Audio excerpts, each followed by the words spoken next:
It is really, really fun. Get up. Hurry, bring your stick. Come on, let's go. And you can go ahead and come over here. Okay, sit down. Sit down, please. Let's go. Get your stick. Let's go. Come on.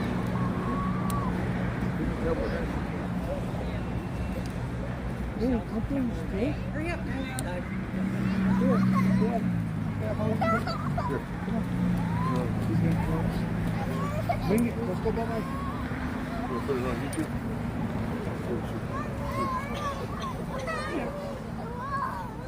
Let's go, come Here, on. you want to mark this one?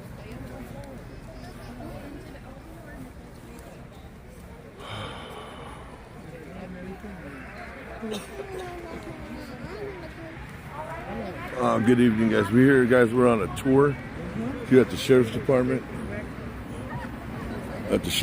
Guys. So we'll be going in and looking at the on the canines, the bomb squad. Especially my favorite is Air 1 and Air 2.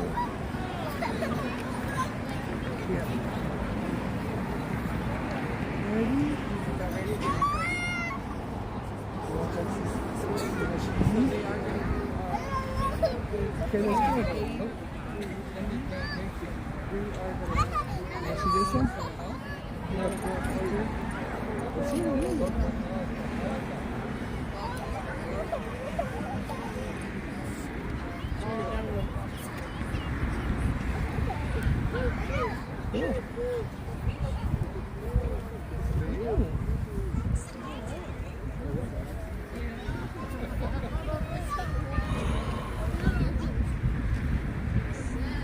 Yeah, I am with Aaron. Let me see if he's here. So I'm gonna try to be quiet, guys. So we're gonna be next. We're the last group. We're the first ones. We're the first ones here, and we're the last ones to go in. All right, good.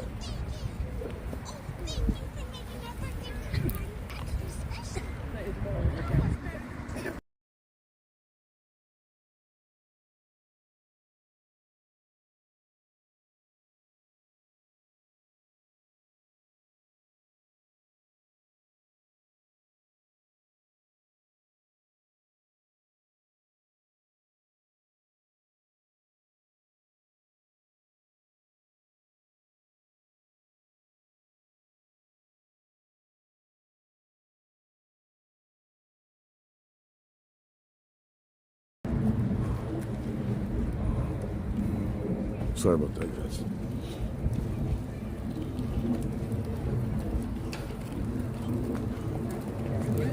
Okay, yeah. I don't want anybody left behind. I know there was something like that up into the contact door. Oh, yeah, I get it.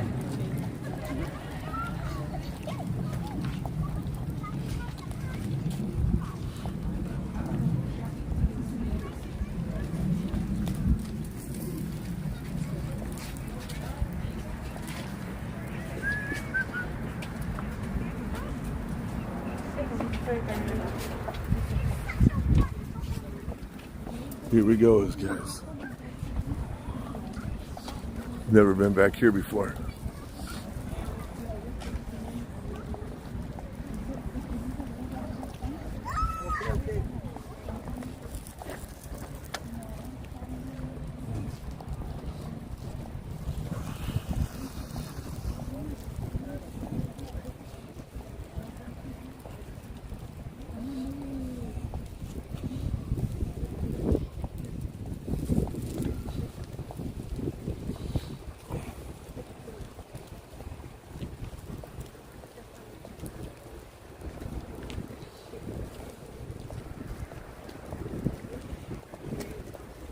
Watch your step here.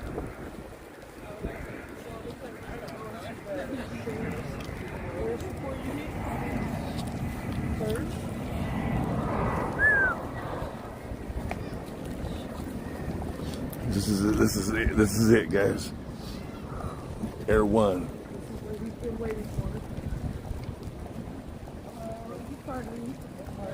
Here it is, guys.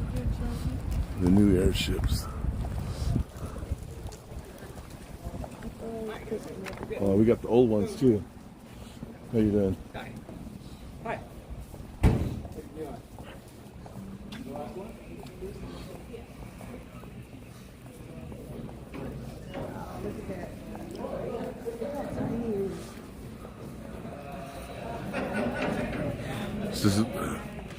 This is what I need right here, guys.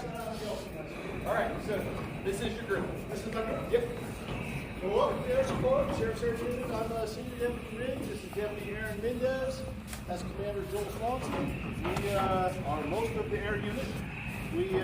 Our primary goal in the air unit is literally air support for the units on the ground. So we use the 3 helicopters behind you there as our patrol helicopters.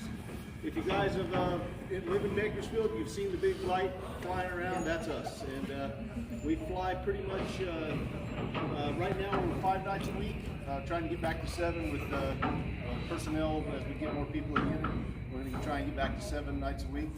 We use this helicopter as our search and rescue helicopter primarily, or use it for moving our SWAT team around. We can take a whole SWAT team out to the desert. All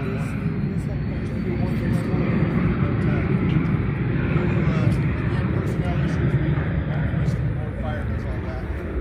We typically fly about 4 hours a night. And like I say, our primary issue is just we go hot call to hot call. And we respond to anything within the county, so BPD. We spend about 50% of our time over BPD or the sheriff's office. We go up to Tulare, help those guys out sometimes. I was out in the desert yesterday with the helicopter, so we're just the main air unit with all the air unit this south of the valley. So we respond to anybody. The only people we can't talk to is CHP. Our radios don't work, but we still respond to them and do our best, almost hand signals for them. Let me see. Our fleet of aircraft are kind of old. We have, sorry about that. Supposed to turn on our siren code, right? Right now, currently we have an OH-58 that we got from the military. That was, it's about a 1972-ish model, so 70s. That helicopter is ready to be retired. We purchased 2 new helicopters that are down in San Diego right now being outfitted with all the police gear and all that, and they're going to replace the OH-58s and probably one of the 500s. We're going to keep the second 500, so we have a 3rd helicopter. With a fleet of helicopters, you can find that something's always broken. They're always something in maintenance, so that'll keep us 2 to fly and 1 in maintenance. And that's pretty much the way it always works. We have in-house maintenance. We're fortunate as an air unit. We have our own mechanics. We have 3 full-time mechanics. Something that's unique about this air unit, and I've never seen it, I travel all over, we're attached right to our headquarters. And so our literally, if we get a detective needs to get somewhere, they just walk across here. The sheriff needs to go somewhere. SWAT team, they can come here, get the SWAT locker, come right out to us. So real fortunate, and I've never seen another one like that where they're attached to their actual sheriff's department. The MD-500s we got in the mid-80s, like 85, 86, somewhere in there, and we've been flying the heck out of them.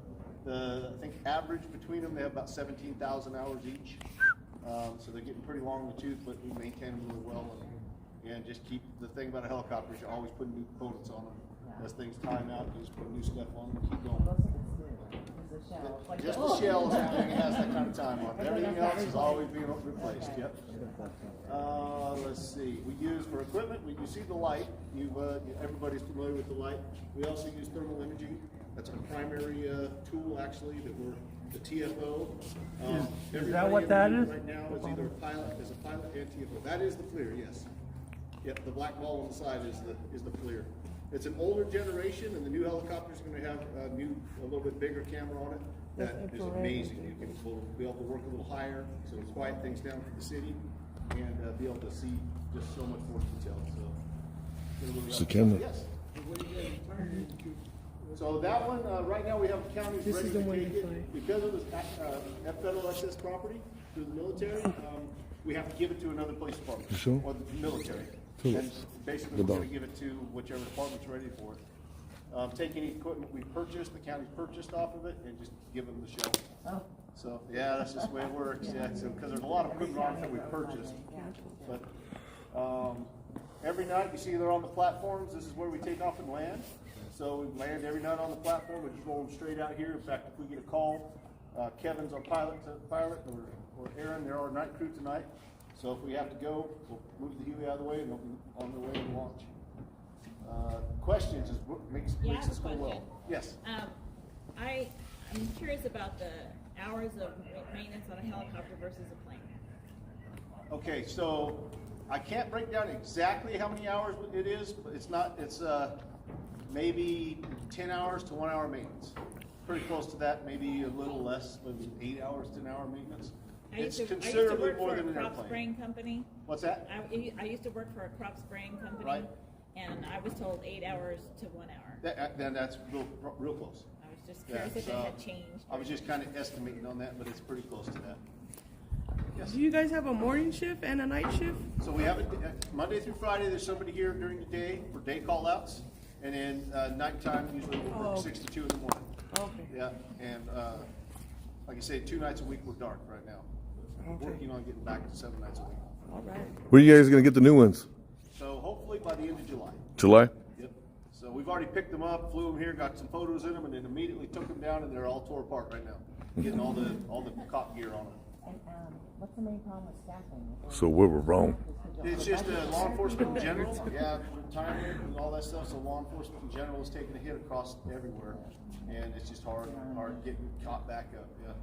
So hopefully, people. Interest, or you just don't have funds to hire more people? That's I think initially it was kind of a low pay. Cook County wasn't the best, but now they've kind of fixed that. But it's taking a long time to catch up. I don't know if they completely fixed it. Yeah. It's definitely got more competitive.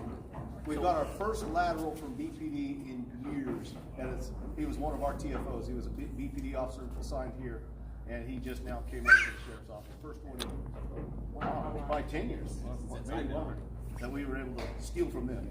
They steal hundreds from us. Yeah, right. I can see that, yeah. Yes.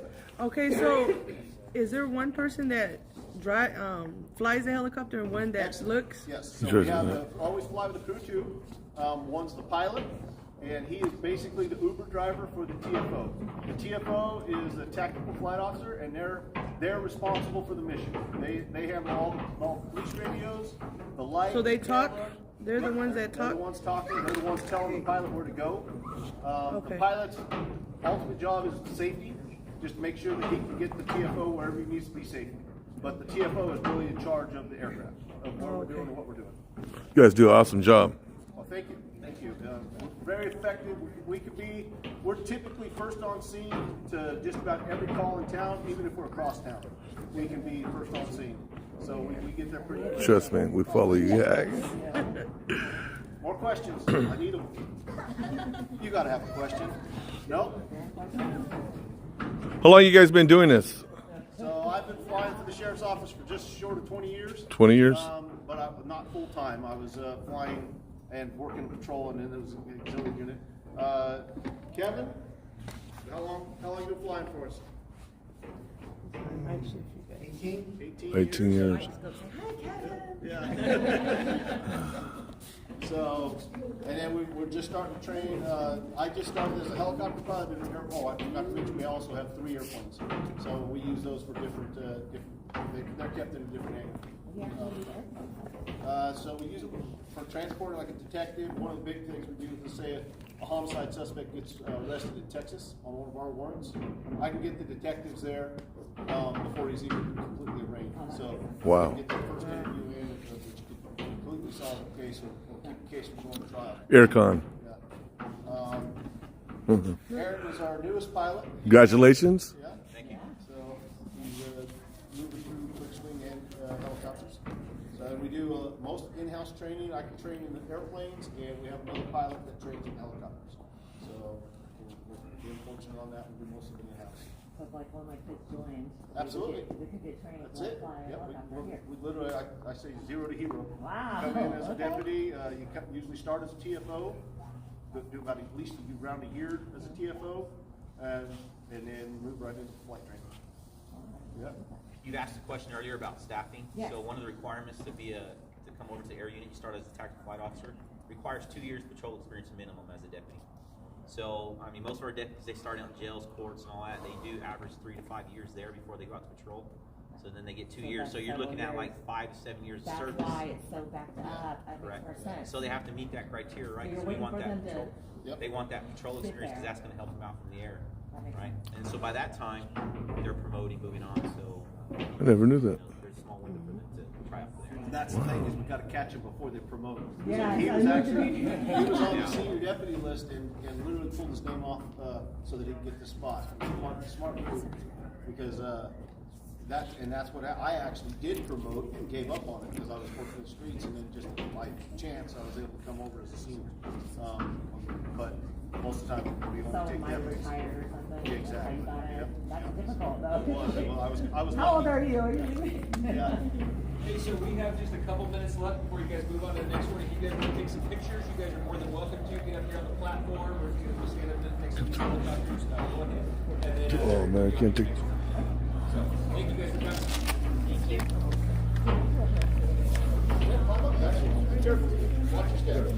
Thank you. Thank you. I appreciate that. Oh, yeah. All right. You mean the main guy? The main. So he would have been the pilot, Kevin. He's been the night pilot ever since I've been here. I've been here 4 years. I was with him when I first started out, probably 4 years ago. I did it for 2.5 years. Started my pilot training. So the one you probably heard a lot was Brewster, was the BPD officer. No, he's a younger kid, but he has a raspy, yeah. Yeah, so he was a BPD officer. Because so what we do is BPD officers need lenses and watch. And so what happened was he liked his job. Wow. He gets back to the area. So he's got to go through the whole deputy. I'm checking out this stuff. So I want to take pictures. Yeah, everybody see congratulations, man. I showed you guys when you first got here, so I can show something. Oh, cool. Yeah. There it is, you guys. That's the bigger one that they have. Oh, I remember when they first came out.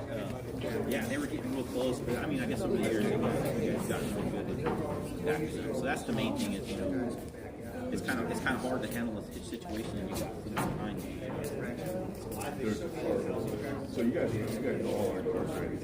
Yeah, Pretty much. Yeah, for the most part. Yeah, I just came back tonight. Now that I'm done with my training, I'm working nice with Kevin now, so we're taking turns. It's been a while. It's like getting back on the horse. Yeah, I guess the other guy, because I noticed when Chris goes in, he starts around. And he comes in like this. And then sit down, y'all just get him. We have a pretty high success rate. I mean, if we're overhead in a pursuit and there's a foot bell, I mean, it's like a 90%. We're gonna get it. We're live streaming. Yeah. The nights that you're off, he's over here yelling. Get him out of here. Yeah, no, we try, man. We're down to 4 personnel right now. This is like 3 right here, and then the one over by the senior guy. He's been doing it for 20 years. He's been here 20 years, 18. And he's been here about 6, I think he said. So I've been here 4. So, I mean, there's only 4 of us here now. Yeah, I guess you And so our pool is the deputy pool, but they're short staffed, so it's kind of hard to work with them. So we're trying to build those numbers. Trying to get, I've been asking for the last 2 years, hey, let's get some TFOs over here because it takes 3 years as a TFO before you start pilot training, so we need to start back. So actually, the new recruits just happened. I think it was like 18 new recruits. Yeah. So they go to the shops, like Laredo, to work there. No, not Laredo, the downtown. Yeah. Laredo is all staff and take attention to. Well, are they not? Yeah, if the deputy's working down there, they're doing overtime. But our deputies will start off at the court services, the misdemeanor courthouse, and the deputy court, and then we're on that. It just takes that long. How long does it take you guys to take off?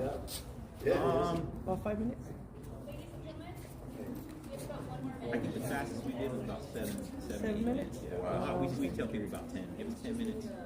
And then anywhere within this Bakersfield area, we can be there in like less than 5. So we tell people 15 minutes. By the time we have to put the helicopter out, get in, start it, and then launch.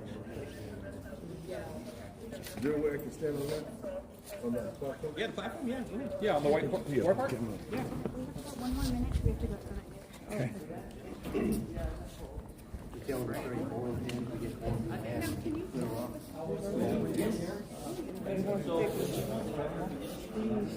RD. That's about as close as you're ever gonna get to having, to having a helicopter. It's almost like cheating. It's ridiculous. That guy's always hotter than him. Rub it for good luck. All right, everyone, we're gonna go to the next station now. All right. Thank you all. Thank you guys. You guys have a good one, guys. Be safe up there. You have a good one. Thank you. Thank you. You guys have a good one. Be safe out there. Hey, you guys, I tried to ask more questions. I have other people asking. Hope you guys took a screenshot of that, guys.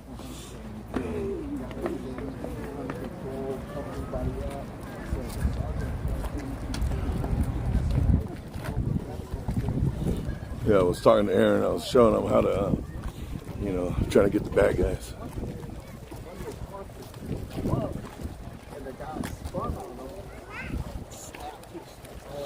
I move too fast. Nah, can you?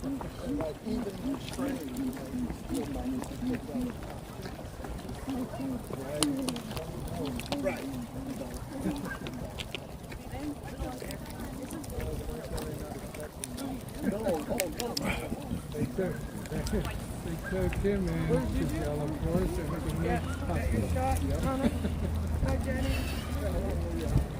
Oh my goodness. I think about a whole year. I found out something interesting about body. My leg would not heal. They put a cast on it and it's supposed to heal in 6 weeks. One back, took him to Paris, took an x-ray, and went back again, 6 weeks, 6 weeks. Interesting. Yeah. I found out that our body has a positive We're gonna stop right here with SWAT. and a negative side. And that I only have positive and not negative, that's positive. Some young bucks for you guys. Good,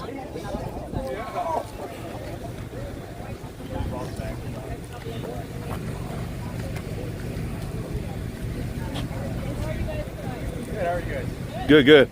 Really quick, I'll give you guys a brief rundown of the team, what we do, each weapon system, and now that you guys kind of take a look around. If you guys have any questions, you guys can ask them. So we're the SWAT team, obviously, Special Weapons and Tactics team. So we'll get called out for barricaded subjects, hostage rescue situations, VIP or dignitary protection if we have something, White House, something like that, Senator, something like that. They're going to call us for provide security. So, basically, obviously when you get barricaded subjects, you get hostage rescue situations. It's going to take more than the normal patrol deputies to, handle the situation. That's where the tactics part comes in. Also, we have these weapons that we use. So this one here is used to launch projectiles, kind of to disarm and stop uncooperative subjects that are not necessarily a deadly threat, but that need to be apprehended. So they hold, I believe, 6 rounds. Cycle through them like this. It's tear gas. Gas. That's how that one works. This one here is to launch gas. Oh, that's gas the one. Launch gas into cars, houses, windows, stuff like that. Single launch. Yeah. So it shoots pretty hard, it goes pretty far, but a lot of the times, we're just going to use it. When we need to break into open doors and unlock stuff like that, obviously we have a little pry bar, a little pick rake, so you can rake windows out with this thing. You butt these up against doors, you can pry them open. You have the ram here that we'll use in conjunction with this, so you can set it, have somebody else hit the back of it, and pry it open. Obviously, bolt cutters, open up chains and locks and stuff like that. We just got this here. Kind of has everything that I just explained all in one. plan on, it's meant to be so you can throw it on and carry it around with you, but it's like 70 pounds. So yeah, it's pretty heavy. But what we plan on doing is, taking it out, carrying it, saving it in different locations, because sometimes we have to break open multiple doors at once, and it's easier to have them in different areas versus running back and forth around and stuff. Obviously here we have our plate carriers. So obviously meant to stop bullets. It holds a lot of our gear. Compared to the normal patrol vest, these are extremely light. Once you have everything on, it obviously feels really heavy, but I mean, you guys can feel free to come pick it up after I'm done explaining it. It's super light. Each plate weighs 2.2 pounds. And it'll stop a multitude of rounds. So there's that. We have our helmets, same thing. It's supposed to help prevent, protect you from bullets and stuff like that. These are also extremely light. Because again, once you wear all this stuff and have everything on, it kind of weighs them. So the lighter the better. And then obviously, like I said, we deploy gas. So pretty much on every call out, we're probably deploying gas. So we're probably going to move this. Obviously, how cheap the trees and stuff like that. Got a little tube for water. None of us really use that for. And we have our shield here. So it's one of our bigger shields that has like lights on it. Oh, wow. A lot of times we deploy the small Got ones. me. It's easier to, oh, my bad. Sorry. Yeah, a lot of the times we pull out the smaller ones because it's easier to maneuver with and stuff, especially if you're holding another weapon in your other hand. If you're just a shield guy and you're protecting all your other buddies, you're going to want to use it. And we have our air stack, what it's called. It's made by a company called Lenco. It's made by Ford, but Lenco is the company that outfits everything with all its gear and stuff. Fully bulletproof.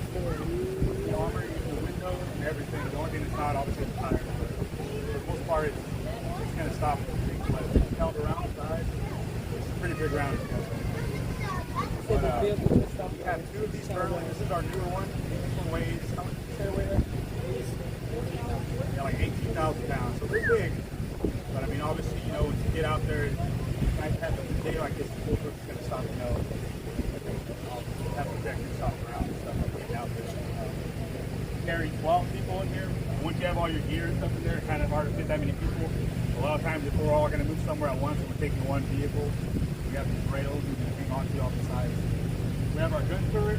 What we'll do is we'll save somebody up there either with a lethal weapon and one of these or both of these, and we'll have somebody pass it to them if they need it. It also has like a little bulletproof like cage that comes down. Fully outfitted with lights and everything like that, obviously. You guys have any questions for us right now? What goes in the first one? This one here? Yes. Is that a bullet? No, it's 40 millimeter projectiles. 40 miller? Yeah. Rubber bullets, beanbags. It's paint compliant, so if you hit somebody with it, it hurts them. Like the beanbag? Yeah, they're not exactly. You don't have an example, or We don't have any right now. No. you don't? We took them all out that way to get them. Come on. Yeah. Well, you run, let's shoot it. know, right? That's pretty cool. If there's no other questions, you guys feel free to just look around. You guys can come inside here and check everything out. Hey, when it- Check out the weapon system. Especially when it gets hot in the summer. I know. I watch you guys all the time. Is it hot in there for you guys? It's hot. It has AC, but when you're wearing all your gear in a high school situation, it gets hot. Especially the summers we have here. Like they're all reminiscing. You guys didn't have to go out to the desert the other day, did you? No, I don't believe so. There was something going on. Last summer. The Mojave. We got on the team in November, so we're fairly new, but we've already gone on a couple call out, a couple operations. So we're getting real familiar with all this stuff. Nice. Over here.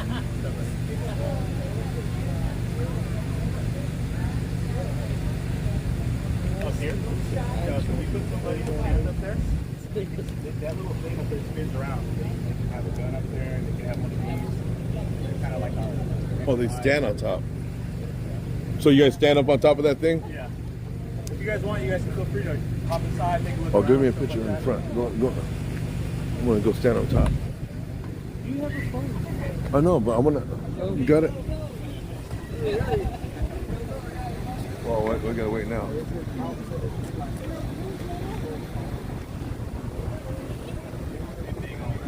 Yeah.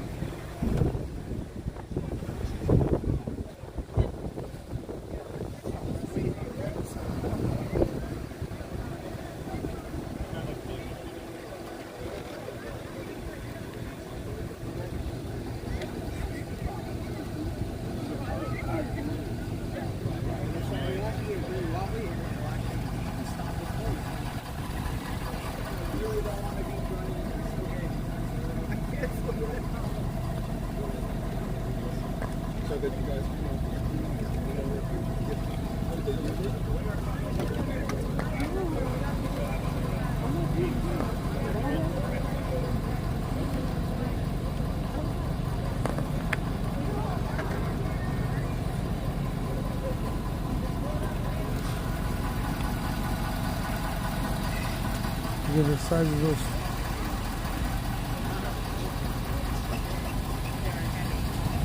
How hard do you get up there? He's going. He's waiting his turn.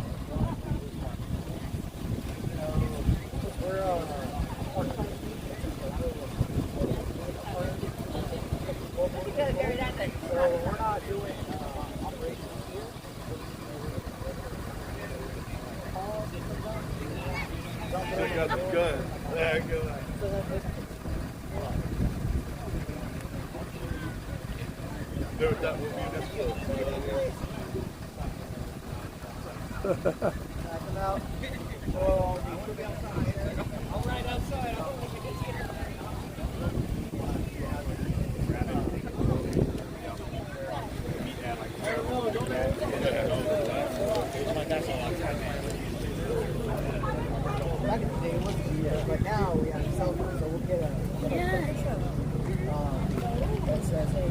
Roger. Stand on that side and hold it. I already did.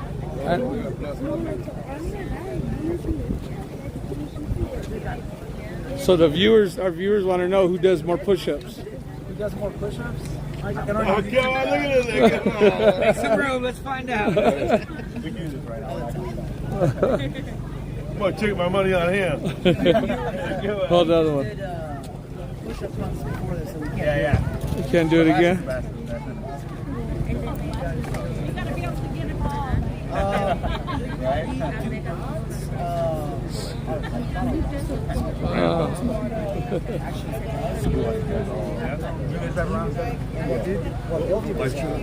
We can request that. Well, I'm fairly new to Bakersfield. Because our SWAT team works really closely with the president here at Bob's. They'll all come out usually. We've tried to keep our distance. That way we can utilize the but we don't have any. Oh yeah, I know, absolutely. So we don't, our team doesn't have it. Yeah, that would a public need to allow them. I mean, they don't want So those are the Rams too right there, guys. a lot of people like neighbors. Put them onto the front of the truck.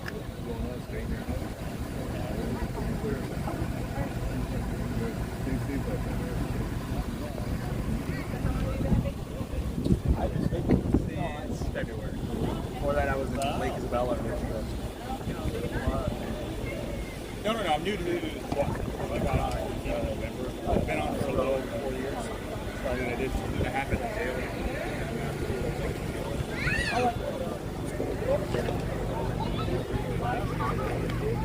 That was very nice of him. He said he get to, know the streamers. It's like I was talking to Mendez. He's been noticing that most of the streamers are staying back and being respectful. That's what we try to do. Most streamers, we learn as we go what to do and what not to do to piss these guys off. Stay out of their way and let them do their job.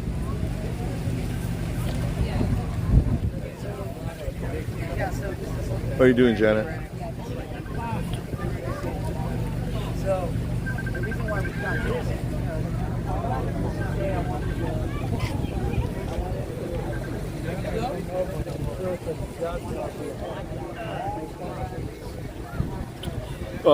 this is and this is a newer generation of Bearcat guys.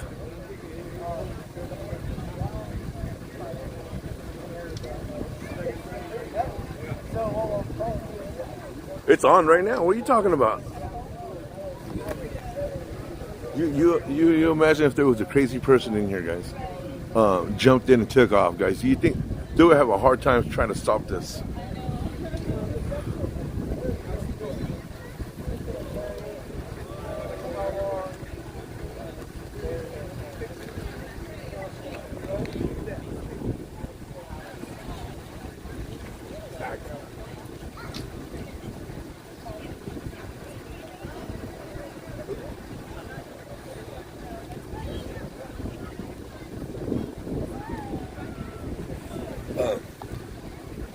Yeah, guys, they have the vehicle on, but the smartest thing, guys, they have the door locked.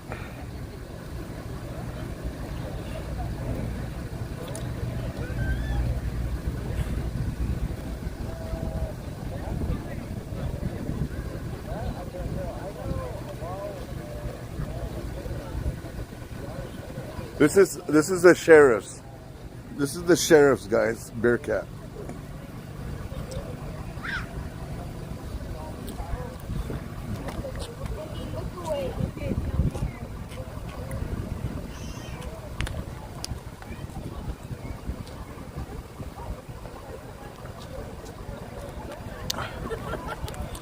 Take a screenshot of this, guys.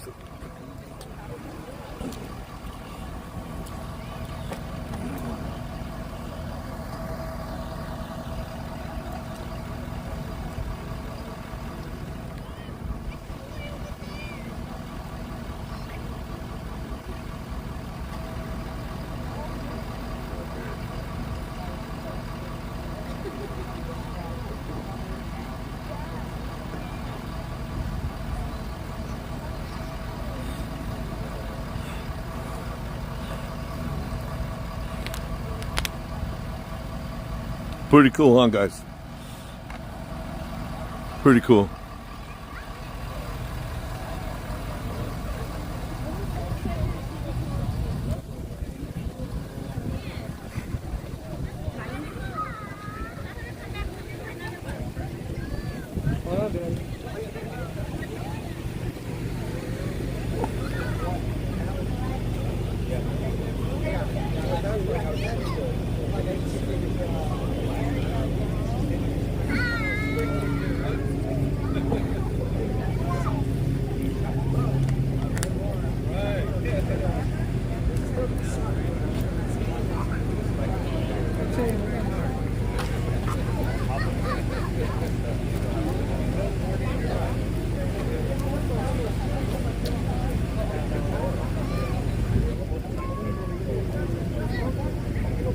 See me, huh? Want to show Juju? Want to show Juju? Juju! Huh? Mad right now. Oh, go get it here. Hold it, I'll go get it.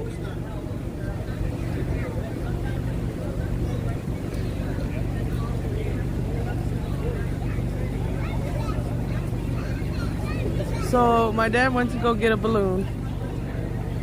There they are right there. Trying to get that balloon.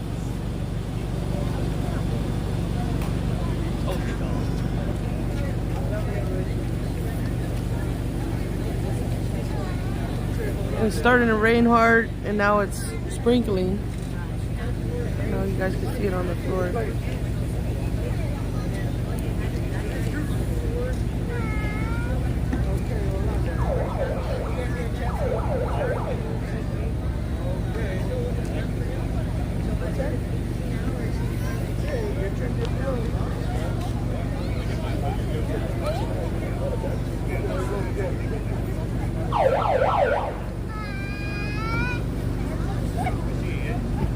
There she goes again. That means time's up.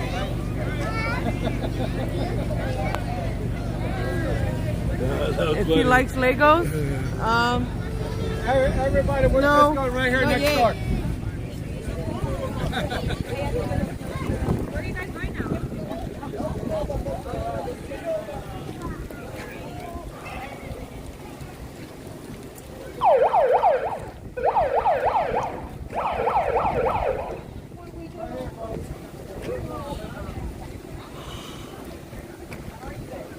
Good. So let's all huddle in. That way we can all, that way I don't have to yell. The wind's carrying my voice the other way. So my name is Ray Martinez. I'm a senior deputy here at the Sheriff's Office. My current assignment, I'm a detective in the Special Victims Unit. My partner, Andy Perfume. Yeah, I work in our electronic monitoring program. So that's a early release program that we have for the jail. So instead of serving someone's sentence in custody, they can go home on an ankle monitor. So we're both hostage negotiators with the crisis negotiations team. Our team was founded in 1978 as a result of some of the issues that people were having, that we needed negotiators or hostage negotiators. So pretty much our job is to speak with people that are in crisis or any sort of situation that involves hostage negotiating. We try to do our call-outs the most peaceful way to get anybody that's barricaded or in a hostage situation to come out peacefully. Obviously, if a situation arises where our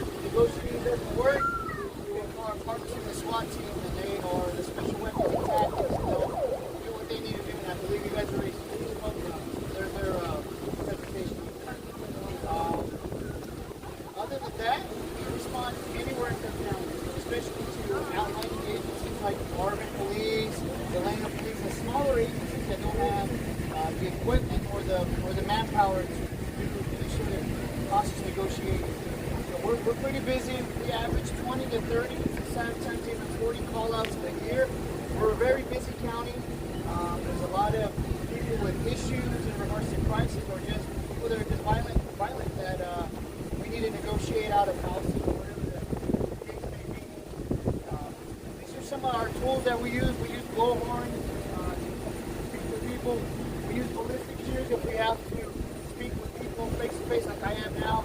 Our body armor, our helmets. Our moneymaker is our negotiations and operating center. It has all our bells and whistles, from computer systems, negotiating systems, to everything from satellite phones, you name it, it's in there. And the best thing, we have snacks and water in there. Our guys in the trenches don't have that. Sniggity snacks. Outdoors, we're in the indoors. We got AC, we got a heater. That's right. And some of our vehicles that we have that we drive on a daily basis. Other than that, anything I missed, partner? Basically, when we're inside the NOC, the operations center, we spend that time to get on the computer system, background gather on folks, like if we check their prior arrest history, call family members, friends. We're going to interview all of those people and try to find out what makes this person sick, what makes them happy, what makes them sad, what makes them angry.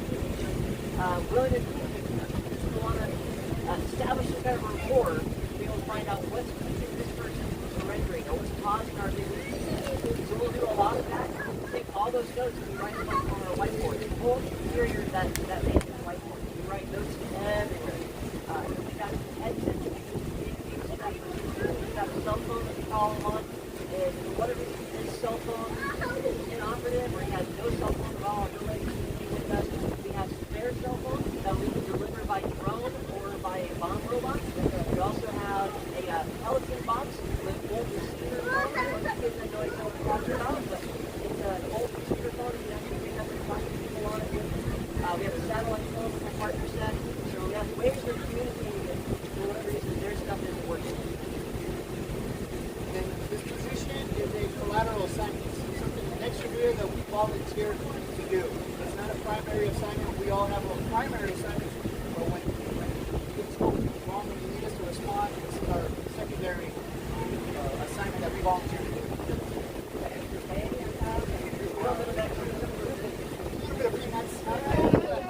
It is an on-call, so we can be called in from either off duty or in primary assignment. Yes, we do. We go to a 40-hour basic, and then the 20-hour as well. The police officer standard training, that covers all of California. It tells all law enforcement they have to go through some training. So they're the ones that determine what type of training we're negotiating. But most of the classes on, been doing it for years. They're usually passed off themselves. And you go down there, you train for a week, and then at the end of that, you actually have to work on negotiations, and you got to go through. So there's a lot of steps. You can't just get hired on with the sheriff's office and like, I'm going to negotiate. No. Go work the street as a street cop, and then we'll see if you're eligible to apply. How many years? 2 years minimum on the street. And then you apply your position, come apply, and then have to go through a testing process with us. And then at the very end, we decide yay or nay, and then hey, you're good to go. You go to the class, you go to the advanced class, and even after all that, we still get some on-the-job training so you're ready to actually do a real negotiation. Well, even with that, we're a very busy county. When we go to these other classes, there's many agencies that are there, and we double their calls for certain seasons. They just don't have that much of an issue here in Kern County. So we are far more trained, more sent out, more utilized than other agencies throughout California. Any questions, folks? Just a viewer. Any questions? Actually, I forgot. I was going to ask you, but I forgot. Oh, so when you guys are not doing the crisis negotiations going on, what do you guys do on the spare time? So we're regular assignments. So he's part of our detectives division. I'm in our electronic monitoring program. So this is a collateral assignment. So Okay. This is something we come out and train bi-weekly on. But if we're not doing this, we're doing our regular jobs. Okay. Thank you. Yep. we have no more questions, feel free. You can pick up our helmets, put on our vests, take pictures. We got some swag, some pins, pencils, magnets, some tattoos for kids, and I don't think no one wants to put a badge on. And then we also have some stickers, junior badge. Where's the balloons? So help yourselves, help yourselves. And then you guys have more questions, we're here. You guys want to put that on and take pictures with on it? In front of the patrol car with the lights on, if you can go. Minnie, what's your wipers? Hey. You didn't hear that. Where's the balloons at? You didn't hear that. There's a part in the front. Look at that, guys. They won't get rained on. Look at them. Because it's raining, guys. It's coming down now. And then the side piece is on here. Oh, they're putting it out? Yeah. Pretty cool, huh? Look. There you go.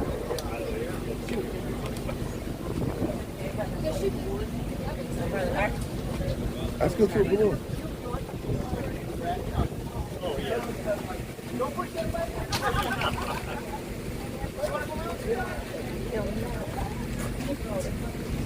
So imagine having to hold that for about an hour.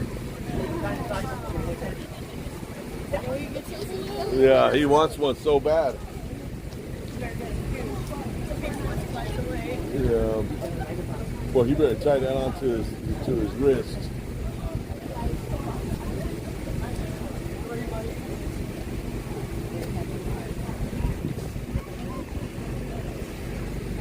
So the entire history of our unit, our longest negotiation is 18 hours.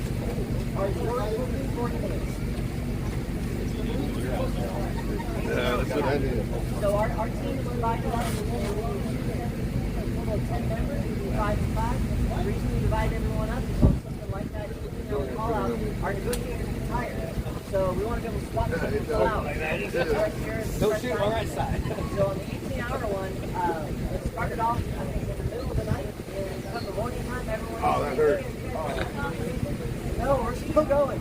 So the next Okay, I gotta take a picture of you. and then when they were done, the team wakes up, hey, are you guys done? No, we're still going. You gotta come right back out. So that was a very, very long one. A guy that was on the bridge wanted to jump off. But what, yeah.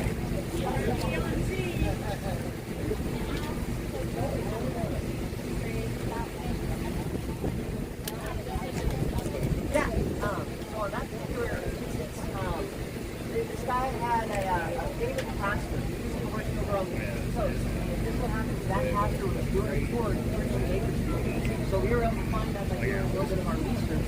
So we sent one of our people to go down to the airport, pick that guy up. So we got on the plane, drive him all the way back. So I hit my nose, guys. I hit my nose. The newer technology, we're starting to get more technical. So I got fat thumbs, so I got to practice a little bit better on that. But we're working on that aspect of it.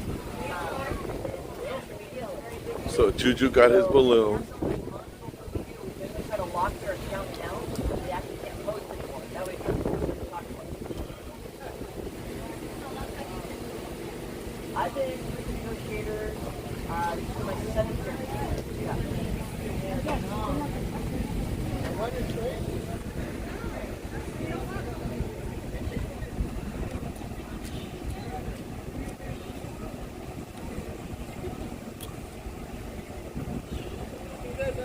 Look at all those interceptors. Whoo, boy.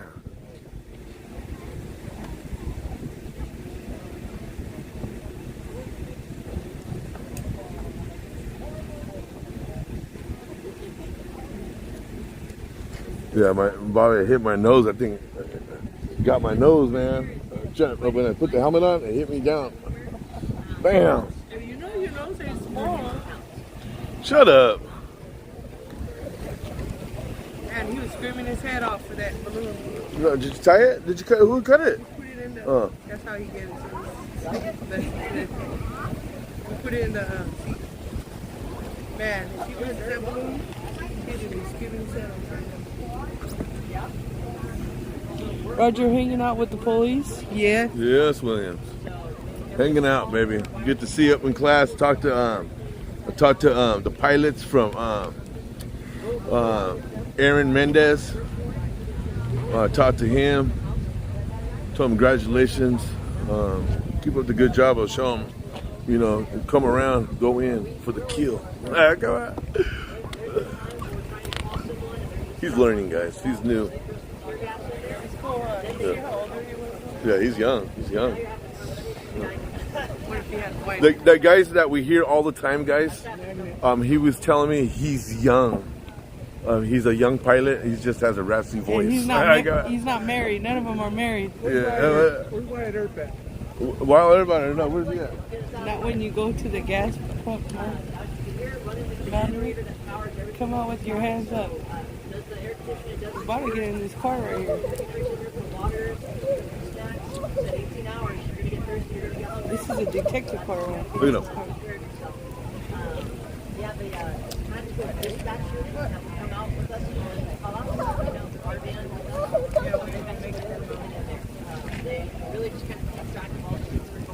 You guys go ahead and I'll finish the rest. Juju.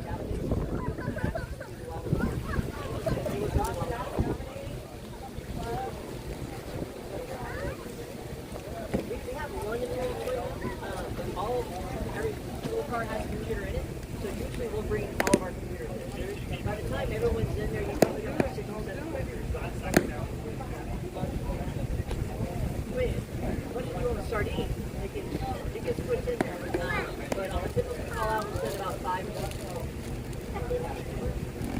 And then you have to dispatch it down. So I think every waiting thing is like 15 minutes, guys, before we move on to the next one. I don't know how many more things that we're gonna see, but so far it's been amazing, guys.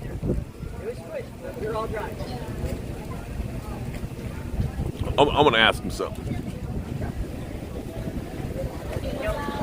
There's point when we can train you to do a lot of things. We can train you how to use firearms, we can train you how to do flashbangs, tactical entries, room clearing, but getting someone to do something that we're dead set against doing with just the power of your words, that's a skill. So that's one of the reasons we're looking for when we come to test for our unit.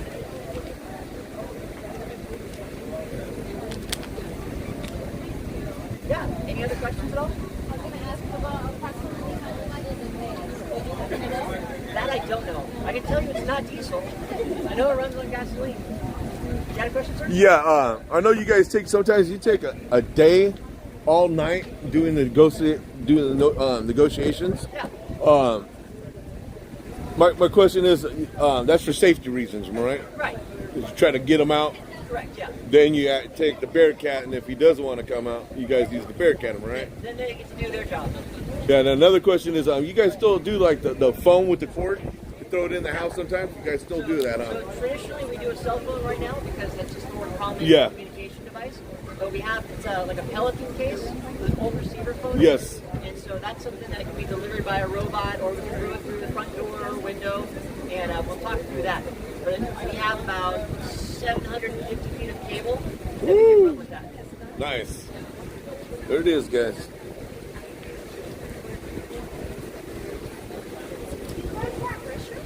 No, we don't. We always go back and forth and on having a red one in there. When you're on the phone talking to someone, you want things quiet. So I want to be able to focus on what they're saying. So having someone come up to the door, we gotta go to the back room.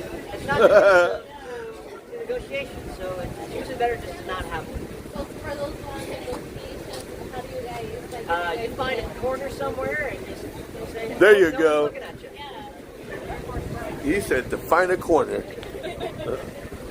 Or else to use the neighbor's house. We've done that a couple times too, depending on where you're at. But if you're out like in the Mojave Desert, there's no neighbors. It's a bush. Like a bush or rocks. Barely a bush. A rock.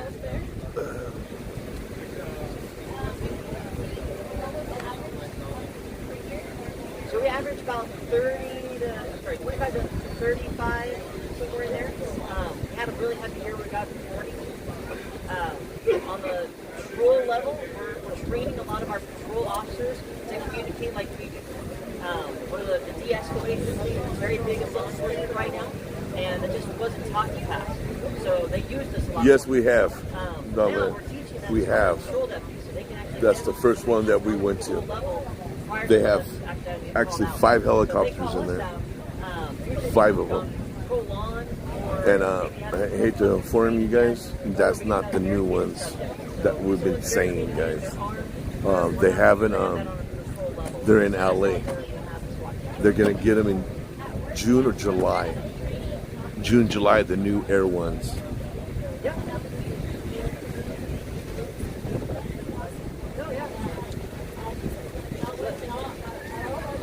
It does. It's good to have. We have ways of When I shut down, you can go on YouTube and watch it. a lot of times they're scared to fail.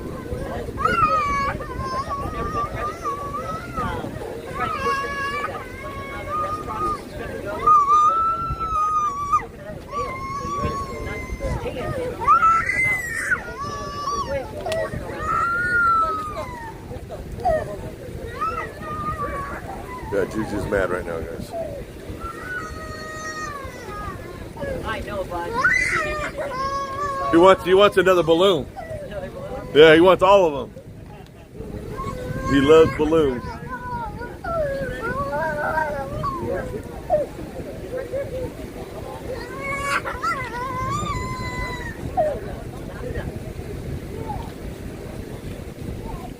Any other questions at all? Our pleasure, guys.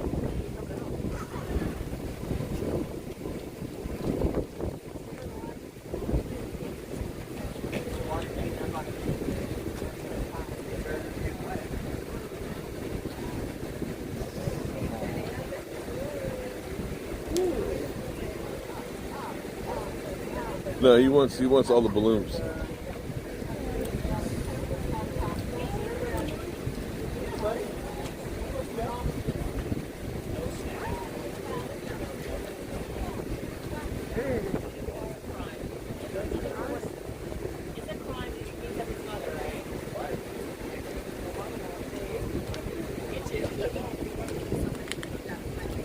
Yeah, if you guys missed Air 1 and Air 2, guys, and the rescue helicopter, you can go on YouTube, guys, and rewind it.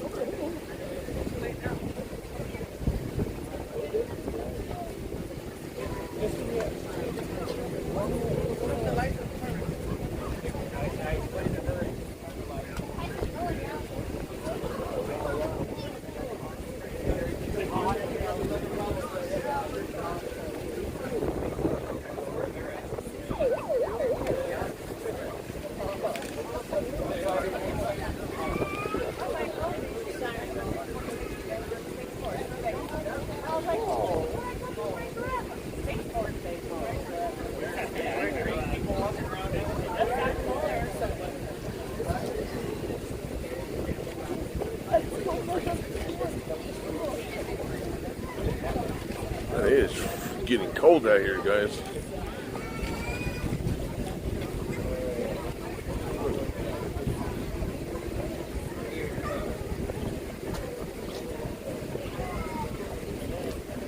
You got a bee right on you. The bee? It's on the other side. He's just working, he's fine. Yeah, he's fine. Oh, yeah.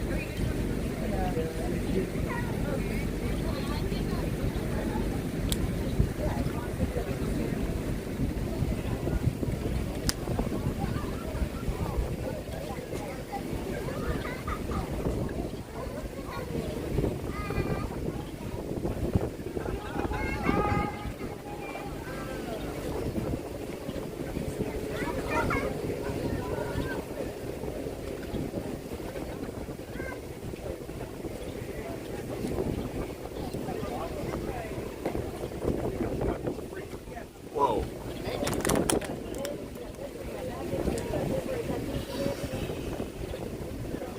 So, apparently Juju wants all the balloons, guys. He wants every single one of them. He's like that. He loves balloons. He has to have all of them, guys, believe it or not. Fortunately, they only could give him one, but he wants, and he's mad. Everybody, come this way. and he's mad.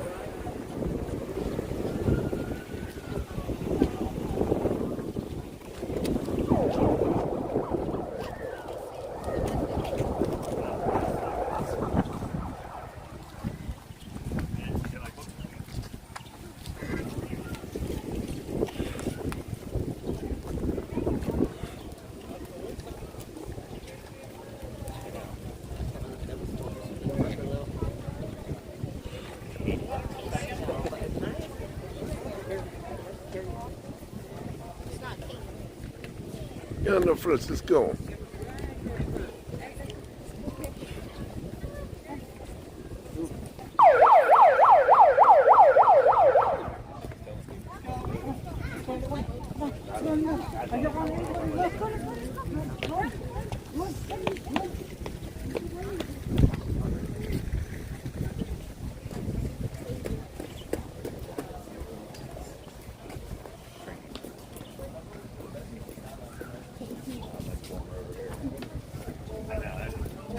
Doing good. Got a group here. Yes, the doors.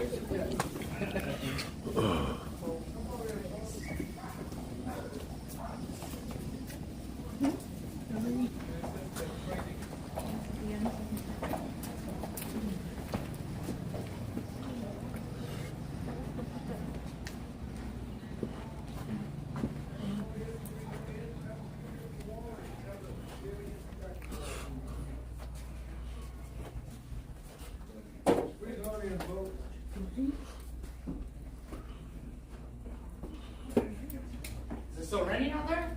Oh, let's Look at this. What is that all about?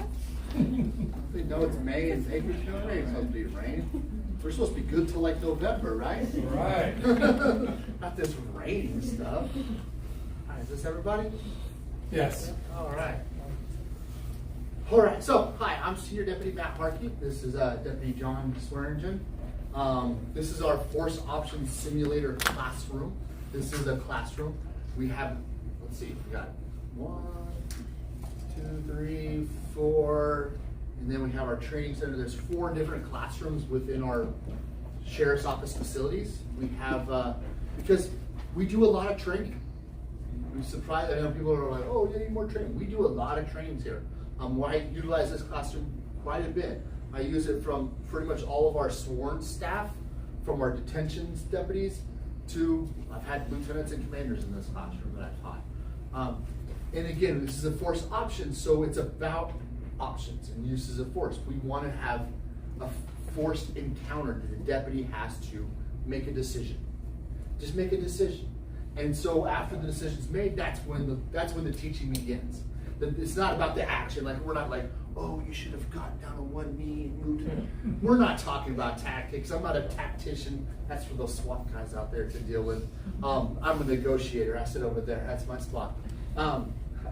So that's it. So this room is about trying to teach our deputies to make decisions in force options situations, being able to explain that situation. Why did they use that type of force?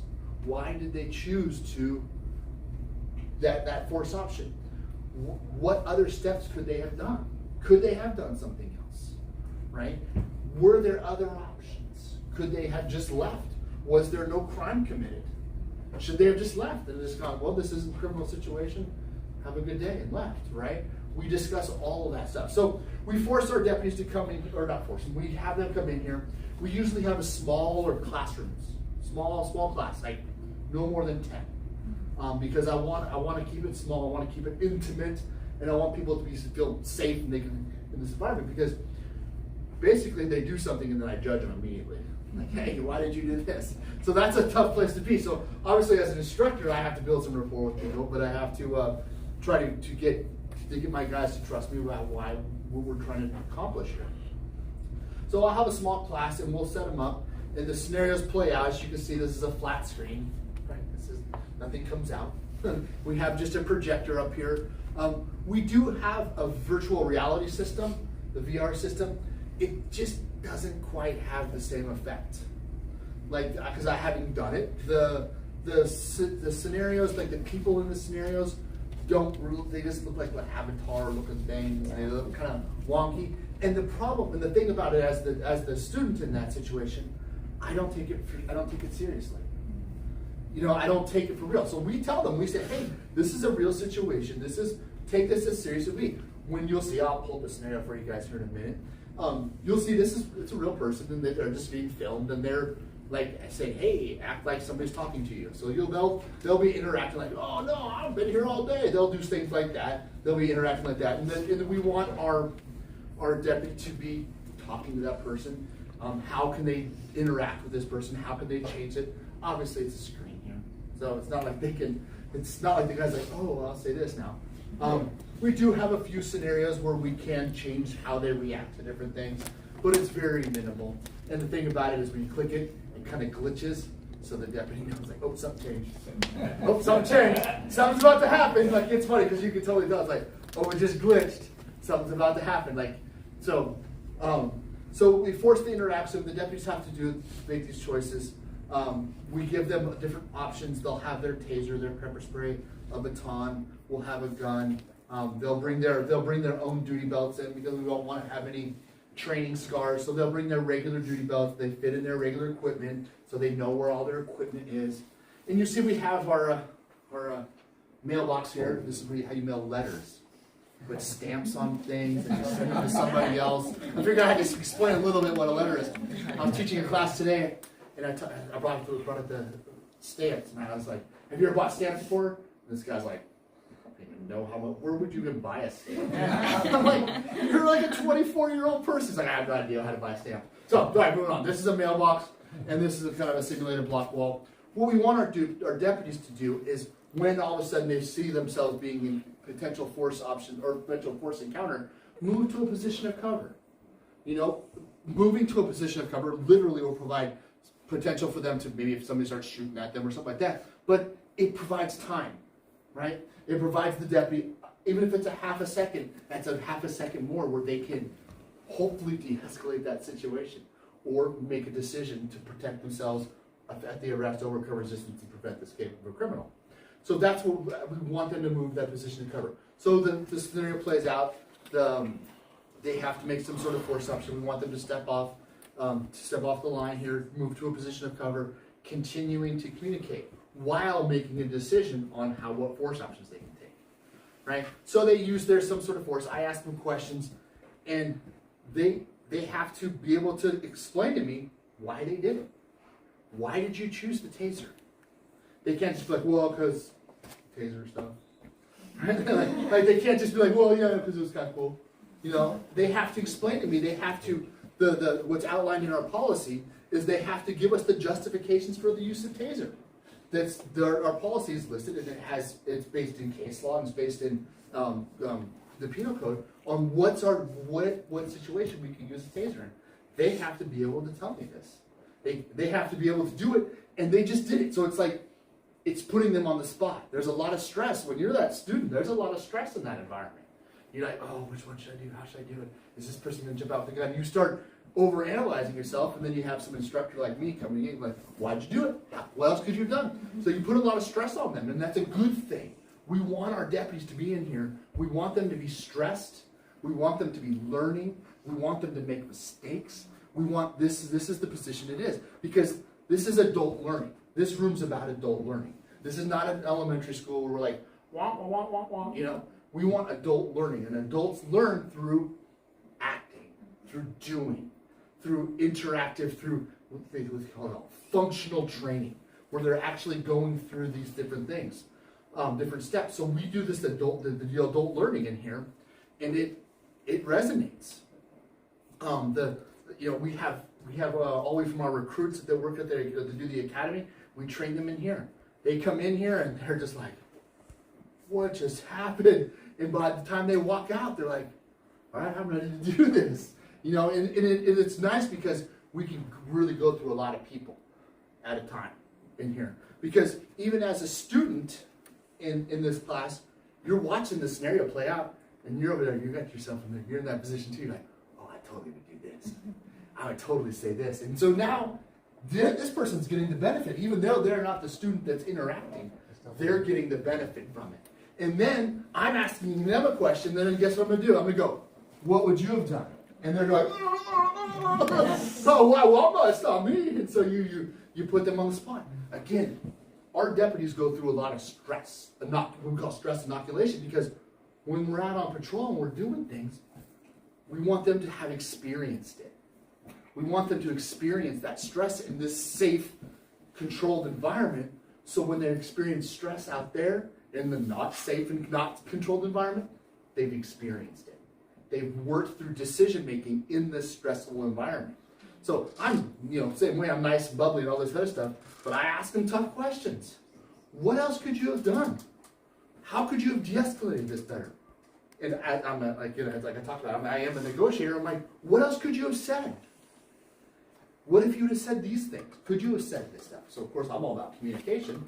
So how else could we communicate with this person? What other options could we have, right? The other ability that we have in this classroom is, I use it because I'm our crisis intervention training, which is the mental health stuff. It's a 40-hour class. We use this simulator classroom for scenarios based on that. So we have scenarios that are set up.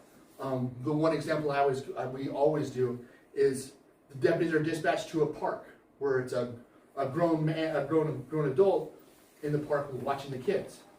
Well, first it was like, oh, what? And we're not okay with this. And they arrive and it's actually an autistic person, an autistic adult. So as they're interacting with the person, they're like, hi, what's your name? And he just looks at them, and then they're like, okay. So back there as the instructor, I can control everything he says. So it's pretty interesting. So if they ask, do you come here often? He's like, I watch the planes, and then actually can then make him do some stemming motions. So hopefully I've trained them well enough that they were able to recognize through the training that we provided them, oh, this is an autistic person. This guy's got autism. How can I help him better? Do I need to help him? What other options? Because you look at in the scenario, this person's well kept. It's not like this person's well kept. He's got his hair combed and all this other stuff. And it's like, do you come here often? Oh yeah, I watch the planes every day. Okay, well, have a good day, bud. Can I get your name? Like maybe we'll find out some more information, like where you lived, in case I need to, talk to somebody. But there's no more needs to be done, right? So it's a good thing, because most people when they walk in here, they're all, uh-oh, where are they going to attack me from? So I like to use those scenarios because that's more of what we deal with. It gives them a better preparation for that. So forced option classroom. This is the forced option classroom. We force them to make decisions, and then we challenge them. We put them under stress, because having been a student in this classroom, when you're standing in front of this board, you're like, oh, what's going to happen? And you feel that stress. You have 5 peers watching you, and usually we have 2 instructors grading you. So you feel a lot of like, I don't want to mess it up. I want to do good, right? So we feel a lot of stress. And again, this room's a lot about stress inoculation, forcing that decision. All right, I'm going to play a scenario. I apologize. These scenarios are tried to be as realistic as possible. So there is a little bit of cussing. Nothing too crazy. Another maybe one word or two.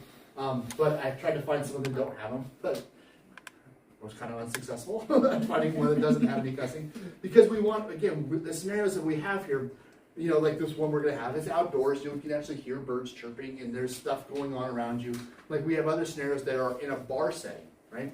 And could be loud music. We have some that you're going to a house and there's just loud music and there's all sorts of chaos going on around you, because that's what we deal with. That is what we do. So we want that to have as real as possible. So I'm going to play a quick scenario for you. You want to interact with me? So, Well, like you said, it's a couple words here and there. It's like it's supposed to be real life. It's fine. We tried to get it clean, but so far we haven't succeeded. They're adult words. Yeah. Adult words, like I yes. said. They hear them. Like I said, this is just a quick scenario what you're supposed to be arriving to. Like I said, some of them tell you, some of them don't. What? What do you want? I'm not doing anything. This is where I live. I live back in there. Right now, we got the deputies Just leave me interacting with alone. I'm not them. bothering anybody. Scene of this is not responding. Come on. It's like, Just- hey, no, what's going on? no, Hey, I what's didn't do going on? Hey, nothing. can you drop that beer bottle Come for on. me? Hey, can you do these things? Hey, No, what's your man, name? just, You said you live around here? You live over here? Where's over Just here? leave me alone. I don't Can want you show me where you live? Come on. Hey, I man, don't just bother do me a favor, drop anybody. that beer bottle. This is my home. You gotta have a home somewhere. It's my home. I just wanna, what? Just leave me alone. I don't need this shit. Fuck this. I don't have to put up with your crap. Come on. I'll kick your ass. Because you're not. That was when you tried to take cover, tried to calm him down. Yeah, so that's what we want. We want. Luckily, he dropped the bottle. Yeah, so he drops the bottle. We want our deputy to continue to step behind a position of cover, continue to try to interact. I know this because I pushed the button that made him. He's going to continue to attack. He's going to continue to advance. And we want our deputy to make a decision. What options do we have? There's a lot of options here. It could be a use of taser, right? The subject's agitated. He's been drinking. He's uncooperative. He's not following any of the instructions. A whole list of stuff that gives our justification for our use of taser. Could that be a good use of force in this? Maybe, but maybe a pepper spray could be better. Maybe a pepper spray works in this situation, right? Maybe that's maybe more effective, right? You know, and if he continues to fight, and you know, because what we don't want to do is walk up to somebody like, "Oh, you want to fight? Okay, well," yeah. You know, because here's what I like I said every time tonight is, we don't want to use force on anybody, right? And here's why. And some of it's for completely selfish reasons. I don't want to get hurt. I don't want to get hurt. I have one of my best friends in the department who's been medically retired because he got in a fight with somebody. Now he can't make a fist. For the rest of his life, he's younger than I am. You know what I mean? The rest of his life, he can't make a fist because somebody didn't want to comply. I don't want to get hurt. I don't want anybody else to get hurt. And in force scenarios where use of force happens, it's an ugly process, right? Because it's another person doing something to another person to force them into compliance, right? I wish I had some magical fairy dust that just said voluntary compliance, and I just was able to go de-escalate. You know what I mean? I wish I had that ability, but we don't. So that's why we got to be prepared for our force options. I would use some sort of level of force because I want to do it from a distance. My taser I can use from a distance. I don't have to close that distance because the closer I am to an uncooperative person, the more likelihood I'm potentially getting hurt. Also, a taser, this person's less likely to get hurt. Right? If I was to go hands-on, what are my options? It's maybe we can try some control holds, but that can get ugly. That can get ugly fast. Pepper spray, you know, could be a good use of tool, a good tool in this situation. But again, it's very painful. It's, you know, right? Very painful. It's a very painful process. And so, is that what we want? So, we want our guys to make decisions. We want them to be able to, I don't want to say justify, but explain their decision-making process. Explain their decision-making process so they can be prepared for it here, so when they're out there, they're ready for it. All right? Does that make sense? Okay, good. Any questions? So the other thing we have, so if, say, for example, this person, we use force on them and they fall to the ground, what we'll do as instructors, we'll just go and push cuff man down, because we want them to take the scenario all the way to effecting the arrest. We don't just get, okay, use force, all right, what next? It's okay, well, after we use force, we got to do something with that person, right? We have to put them in handcuffs. We have to render aid if that's what's needed. We have to do, we don't just stop there. We don't go, all right, well, good luck to you. You know, we have to do what's next. And so we'll take it as instructors. Okay, you got to be handcuffed. What are you going to do now? Okay, I'll search and make sure they don't have any weapons. Okay, now what? I'll render any medical aid. Okay, now what? And I'll keep going until basically it's like, okay, we're kind of out of things, you know, and then, okay, scenario's over. That's when I'll start asking my tough questions. What was your legal justification for your use of force? What was your this? What steps did you take to de-escalate this situation? How else could this situation be handled? And so That's what we're trying to do. Any other questions? I think they're giving me the thank you, folks. Wrap it up. Thank you so much for coming. I hope this was helpful.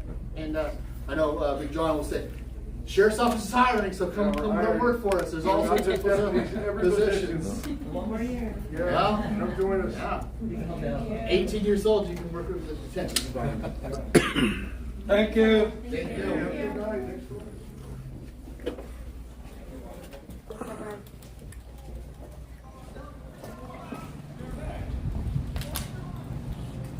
Alright, we're gonna go to the K9 unit. Okay. Last stop. Right. I know. Who? On the left? Yes. Yeah. So the next stop, guys. So that was a training facility, guys. You know, we all seen it before on live, guys. Sometimes they pull a knife out of these bing bags, tasers, stuff like that. It's the options. Their decision, what they have to make in case in a crisis like that.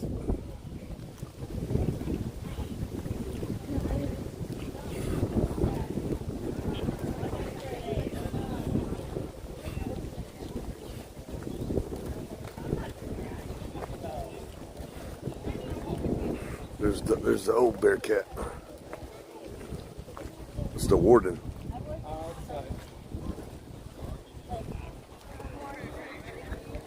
Says right there, warden. I've seen that vehicle before on the streets.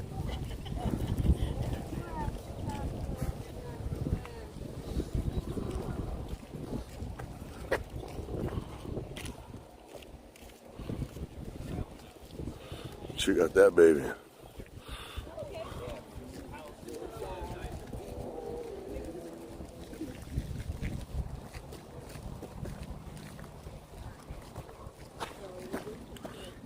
That guy should be fired. He's apparently chilling over there, not doing his job, guys. Yeah, he's just chilling over there. He needs to be fired, lazy sucker.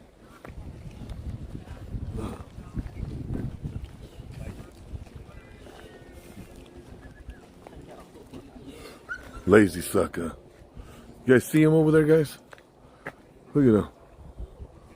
Look at him. He's over there chilling. He's chilling, guys.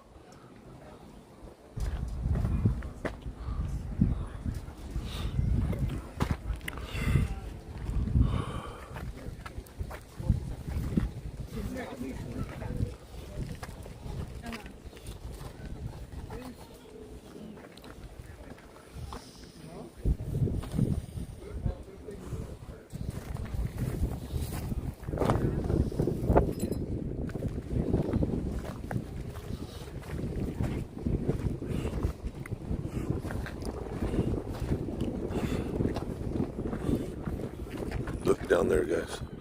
This is some of the wrecked vehicles they had. Damn. Man.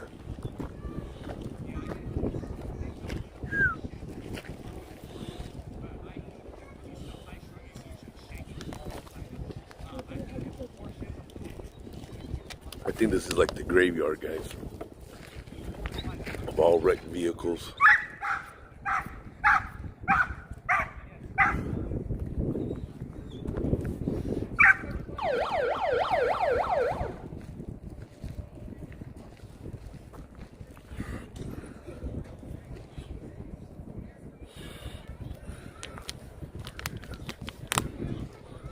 No, Bobby, you smoked out, boo. I'm not getting bit. Are you crazy? No, we see this K9 officer all the time, guys.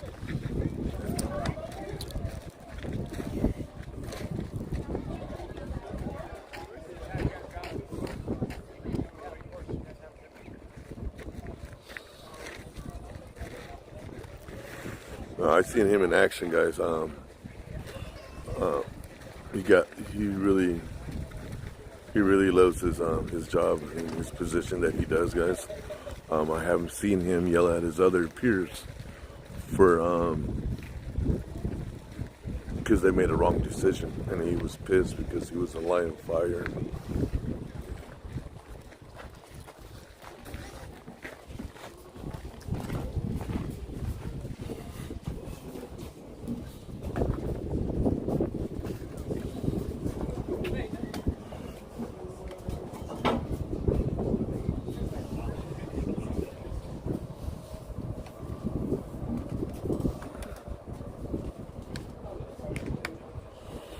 So yeah, this guy's he's really attached to his animal, guys.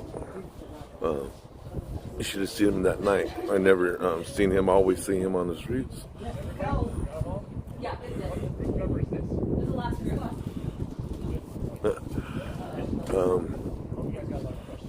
I see him pissed. All right, my name's Deputy Fisher. I work for the Sheriff's Office, obviously. I've been on the department for 6 years. During that time, I worked in downtown servicing, custody, and in patrol for about 4 years. I've been assigned now to K-9 for 2. I'm also collaterally assigned to the SWAT team. I got to get up onto that training. So, part of that being said is my dog is assigned to patrol, and he's also assigned to the SWAT team as well. So we're very busy. My dog name's Rocky. I'll get him out here at the end. You can kind of saw he's super wound up right now. So I'm going to chill out. He's a 2-year-old Belgian Malinois from the Netherlands. We kind of look for the Malinois a little bit more, but it's not safe. We wouldn't use it. The K-9 unit, the Sheriff's Office has been around since the 70s. Back then, does anyone have an idea where we got the dogs from? It's really easy, guys. People who had dogs. That was it. You used to just buy them off the street. I got a German Shepherd that looked good. It was me. You didn't want it anymore? Give it to the Sheriff's Office. They run it as a dog. That's just the way it used to be back then. It's not like that anymore. K-9 units are ran very strict by what's called peace officer standards and training. Okay, so to be a handler, you have very rigorous training. Not only to become a handler, but then to operate as a full functioning K-9. We train 40 hours a week. It's a lot. That's basic. And on top of that, we train mid-shift, during our shift, and we have additional training on the SWAT side too.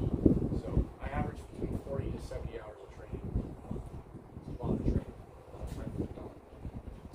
With that being said too, anyone know how many K-9 handlers there are right now at the Sheriff's Office? We've got 5. There's between 300 to 500 deputies, and there's only 5 here. So it's a very hard job to get, but it's the best job to get. I get to have this dog with me all the time. It's awesome. Not everyone's lucky enough to get that, but it's extremely hard to do. You have to be very well versed on patrol. You have to pass a rigorous physical test. It's a full office, of course. Carrying a bag that simulates a dog. And you have to do several patrol scenarios where you will get to be a handler running a dog, and then you have to do a very rigorous interview as well as a review. So we take pride in that because we want the best out there helping you guys out. You guys call. So with that being said, some of the stuff that the dogs are used for is going to be barricaded subjects, foot pursuits, vehicle pursuits, subjects that resist, missing persons. We can use them to locate missing persons. Articles, so those are items that are discarded that have human odor on them. And then detection. Detection can be several different things. It can be narcotics, it can be firearms detection, it can be explosives. Right now, we only have 2 dogs that are narcotics trained. I will go back with him, because we've only been in service now for about 6 months. I'll go back with him sometime this year, go to narcotics school, so he'll be dual purpose in narcotics, like a patrol group. And then we have 1 explosives ordinance. He's very busy. The basic odors that they'll do is, methamphetamines, cocaine, heroin, ecstasy, marijuana. And then on the explosives, I can't even tell you how many, because I think he has 32 odors that he has to remember. It's a lot. Glad I don't have to do that. So, everyone always asks, like, what does the dog smell? So, like, our noses are what? 2 inches, an inch, right? The dog's nose is what? 5 to 6? Sometimes a little bigger, right? So, what's the best tool that a dog has? Their nose. Their nose. They can smell between 500 to 1,000,000 times better than me. That barbecue that's in your backyard smells really good. It smells way better than that. Each other's butts all the time. All the time. They smelled out loud. we want to capitalize on that. So that's what the main resource is on the dog, that we want to train them. So with kind of going back into where we get our dogs from, is we contract with a company called Adler Horse out of Riverside County. They've been doing it since the 70s, where they go over to Europe. Does anyone know how important dog training is in Europe? I was stationed there, and we had a training thing right outside. Like the German Shepherds I see here are nothing like what you see over there. So over there, dog training is like professional sports, right? You watch ESPN, you got volleyball, baseball, football, NASCAR, all this stuff, right? They've got like soccer and dog training. It is huge. They have been doing it for a very long time. And not only that, they've been incorporating it in teams for a very long time. So we said, you know what? We're just going to take the dogs that you guys spend a lot of time training, we're just going to buy them and bring them over here. So that's what that company does. And they get some of the best dogs that you can find in Europe that are trained in sport. Okay? Sport can be either French ring, German Schützen, or IPO, and Dutch KMP. So the dogs are coming from Germany, Czech Republic, France, or the Netherlands, or Holland. Is mainly where these dogs are. My dog is from the Netherlands, so he speaks Dutch. I don't have to learn Dutch. I only have to learn between 10 to 15 words to tell him. So that way, that's what he's been taught since he pretty much was born, is those commands. And then I butcher them. So luckily, he just picks up on them. So, yeah. So these dogs, when they're born over there, similar to professional athletes, they are being trained constantly getting work. As soon as they can walk, they're being taught how to bite, smell certain odors. They love chew, which is that sleeve, that's what that's made out of. And they get taught on that. Then they'll get started being what's called human odor, right? So every person has their own specific smell. But that smell changes when we have adrenaline or hormones or sweat. And these dogs learn that from a very young age. Over there in Europe, they're taught to detect that. And when they detect it, they get a reward. Which that reward is typically going to be buying a suit or a sleeve or a toy. So from a very young age, they seek that smell. Okay. Well, they get trained that in Europe. We bring them over to the United States. Us as handlers finally get selected. We go down there. They might have like 45 dogs. We pick one. So we do a very rigorous test to try and find some of the best dogs. The dogs that we're testing are typically be some of the German Shepherds, or is to be Belgian Malinois. We recently kind of stuck more to the Malinois because we like their speed, their agility, and they don't have the hip issues. They do it a little bit better in the hot weather, and they have a little bit longer service life. So we kind of stick to that side a little bit. Not to say there's not some really good German Shepherds. There are. They search a little bit different too. They're a little smarter than the Malinois just like to chew and shred things and run. Yep. Shepherds actually use their head a little bit. Search a little bit more methodical. When that happens, we select a dog, we look for a very good temperament. We want the dog to be social. We don't want the dog just to be crazy maniac. We want the dog to be happy when it's time to be happy and excited, but we want the dog, when he goes home, to be nice. Because where do you think that dog goes at the end of the shift? Goes home with me. All right, I spend more time with that dog than anybody else, ever. More time than my kids or anyone in my family. That dog is with me all the time. Every time I'm at work and every time I'm at home, he's with me. So we look for what we call kind of a switch.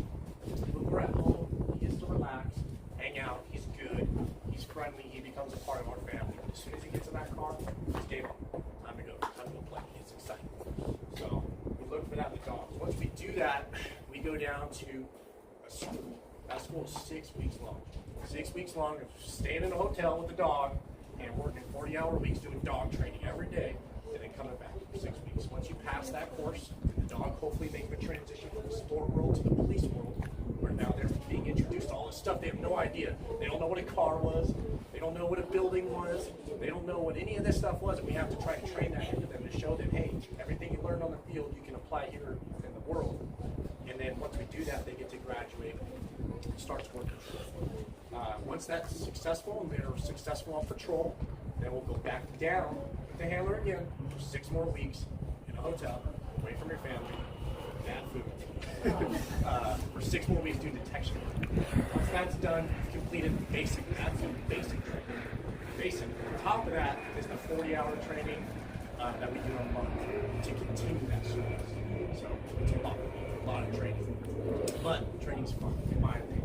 I love it. So of the stuff we use in the training, like you see, is the bite suit, that muzzle. We can use that muzzle in training. If we don't want to use a suit, we want to do something where someone can be in like kind of plain clothes that protects the decoy, protects the dog. We can use the bite sleeve, which is a big chew toy. Just a leash bag. So,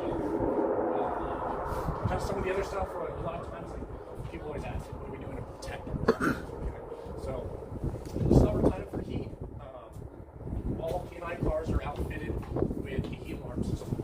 That system goes off if the internal temperature in the car reaches a certain point that exceeds it. And when it does that, it'll roll down the windows and the heat alarm goes off, and it tells everyone around that, hey, something's wrong with that car, and then there's an exhaust fan that kicks on to kick out all the hot air. So that way, and we also have a remote pager that tells us, hey, it's too hot. It's too hot. So if you guys are ever out, you see that happening, and the handlers all around, don't be afraid to call and say like, hey, sheriff's office car, BPD car, because we all have the same system. Hey, the heat alarm's going on, right? And they might get that handler on the radio and say, hey, your heat alarm's going on, right? We don't want the dog to be in a hot situation, induce heat stress. So, one of the other things a lot of people always ask, body armor, right? Because let's be honest, today's world's getting more and more dangerous. It really is. And with that being said, we're asking these dogs to go into more and more dangerous situations because that's what we use them. It's unfortunate sometimes that can happen, but a lot of times they protect us, they protect the suspect, and they protect you guys. You guys call. They can go in places and smell things I never thought would ever people could hide it, and they can find it. This right here is a ballistic vest. Okay, this is specifically made for my dog, specifically to him.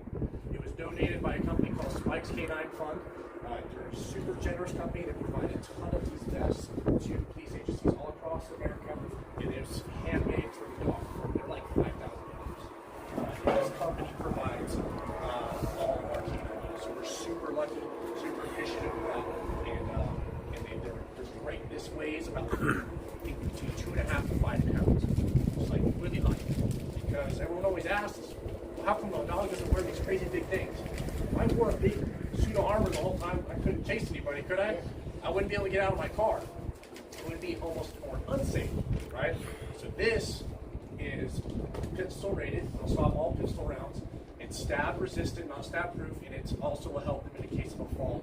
It has some armor down here to deflect sharp objects.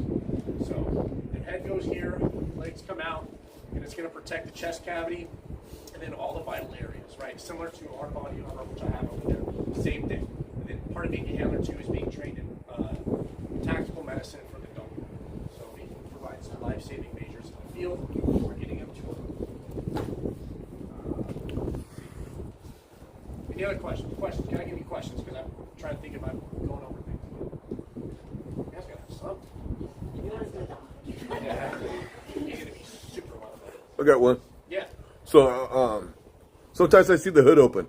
Yeah. On your guys' vehicle. Is that to cool it down also? Yeah, these cars are running all the time. So you guys... If we're in service, the car is on because the dog's in it. The air conditioning. So sometimes, it's 115 degrees in Bakersfield. Sometimes the ACs can't keep up, so they'll open up. Yeah, I see that all the time. Just on the K9 units. Yeah, they'll open up the hood, try and get more cold air instead of just all the hot air because you aren't going through the AC. So, we're just trying to do our best to find shades. So you guys see us parked in like a shady spot somewhere because we're trying to cool our cars off. Do you feed it special food? Yeah, that's a great question. So, since the dog, anyone know how much the dog costs? Throw a number out there. 22,000. Between that, 15. The dogs can range about 15,000. That's just the dog. $5,000 for the school, right? Then all the fees and everything. The dogs are very expensive. It comes out to almost about $60,000 after all the training, basic training and equipment, right? On top of that, we have food. So the county is really good. They provide us with everything. So we get a very nice 10 by 5 kennel on the roof. Food bowls, water bowls, toys, you name it, and then food. And on top of that, we went to some nutritionists. We compared some of the best foods out there that we can find. And we contract with local businesses to buy dog food. And we get dog food that contains high fat, high protein, glucosamine, BCAAs, and things like that. They get the top of the top. It's not some Costco bag, right? Like I think Costco's like 50-pound bag for like 35 to 40 bucks. It's a 30-pound bag that's 85 bucks. Yeah. Yeah. So that is his reward. very expensive food. It's like a track tip. Yeah. Exactly. Yeah, eat steak every time. So, a lot of people ask, like, how many times do you feed the dogs and all that. With working dogs, you have to be very cognizant of what's called torsions. You guys know what that is? Or like you ever heard of a stomach flipping? Oh, yeah. Same thing, right? So very high strung, so you don't want to do that.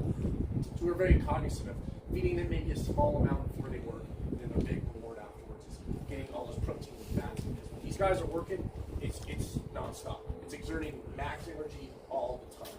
And I mean, I got to hold on to a leash. He's 75 pounds almost. He drags me everywhere, because that's how strong we are. We're using all that energy. Now can your kids be around them? I have 2 kids. He just wants to play. I say, all over the backyard. So they just sit there and watch me. They don't even have to throw the toy. He throws it for himself. I'm not kidding. He throws the toy for himself. He throws it with his head, goes in the yard, grabs it, throws it down. So we look for that in talking about the social aspect, is wanting that dog. Because they become a part of my family. They really do. So,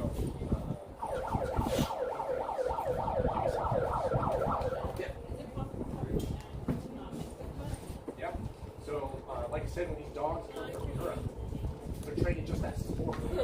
All they've been is a suitor of sleep. Kind of taking that away from them. I'm trying to transition to the police role where sometimes people that might have to happen without a suitor. Right? If they don't want to give up, if it's certain times, very specific things, like need our policies and state law. Some dogs can't make that transition. That's just the way it is. And luckily, Admiral Horse does a very good job. They take those dogs, they turn them into home protection. So they still get worked. They just don't make it on the police. So we ask a lot. You have to do a lot. You have to make it very good. And the dogs that make it, they're very good. They're very, very good. How long do you keep them in service? It's a great question. So we buy the dogs between about 1.5 years to 3 years old. Because when you get assigned to the canine unit, you have to do a 4-year so that's 4 years of running a dog. It's not to say you can't go longer. You totally can. I'll do this job as long as they'll let me. I think it's the best job. So, but with that being said, the dogs can age out. We have to keep into mind if it's not safe for the dog. If they're running slower, they're not able to do the job as fast. Hey, that's retirement. So, anyone know what we do if the dogs are retire them? You gotta buy them for something. Gotta buy them, right? County can't give us anything for free. The dog was $15,000. How much do you think I have to pay? $1. Really? They can't give us anything. They can't give it as a gift, so the county's awesome. We get to purchase the dog For $1, guys. Saying we know that this dog is highly trained. Okay, and we're signing, essentially release a liability from the county to us, and we get to keep the dog. And then he gets a pay cut because I can't afford $80 every 3 weeks. So he gets paid? He's gonna get instead of the tri-tip, he's gonna get the flank steak. So there you go, guys. He gets his bag. That's how he gets paid. So that actually happened to me. My dog last year unfortunately passed away in the line of duty. The county was awesome, the farm was awesome, and I was able to go get another dog. Promise. So he's the one that passed away when you guys were way out there in Lamont? Yeah.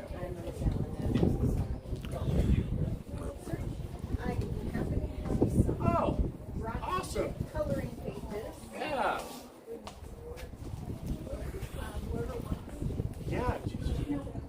Yeah, I saw something. I didn't know if you guys made a draw. That's awesome. Yeah, so we have coloring pages for the kids up the I'm going to bring him out now when everyone's ready to go. Is that time coming up? Okay, it's time. So I'll get him out so you guys can see him. He's going to be super high strung, so like no petting or anything. But at least let you guys see him because that's what you guys all really do. So just let me know when to start running. Put the suit on. Let me get it. I will if he'll let me. If he'll let me, I will do it 100%. No shame. Love his dog. So that's his new dog right there, guys. Yes, like I said, this is Canine Rocky. He's about 2 years old. He's very new. We just finished our school back in November. He's been working streets of Bakersfield for ever since. For about 6 months now we've been going on. He's a really good boy. He just wants to play all the time. Very puppyish, all the time, ready to go. You guys can kind of see he's like, I don't know what's going on. He's a younger dog. He hasn't done this very often. He hasn't got to do a lot of demonstrations. And his favorite toy is like right on the ground. Yeah. So you can see what he wants to do. Sees the balloon, jokes too. He thinks the balloons are toys. He's a good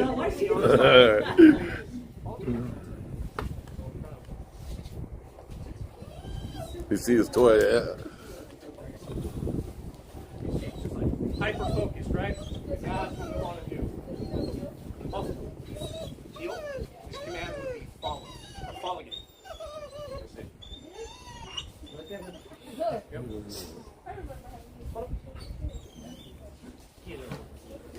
Class. Yep. Any other questions?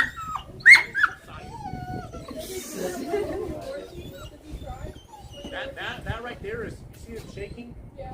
He is so excited right now, he literally cannot contain himself. That is like, Thank you. Thank you. He's very nice. He's a nice guy.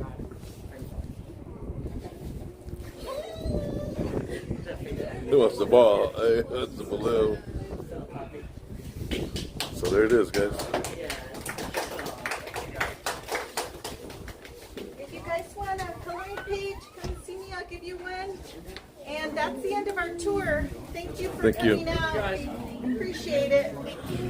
Yeah, you guys have somebody to take it. Thank you. So you guys have somebody to take it? Sure.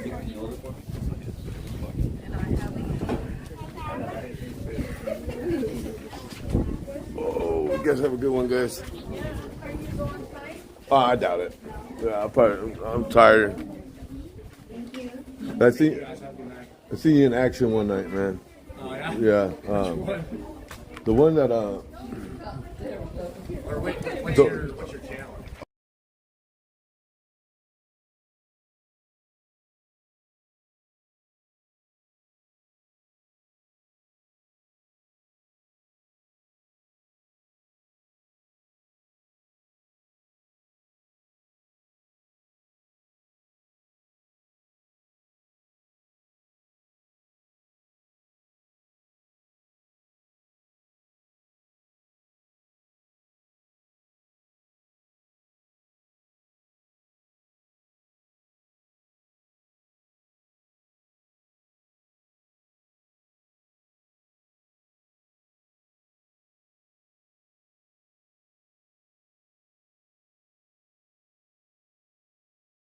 By chance? So I don't know about it.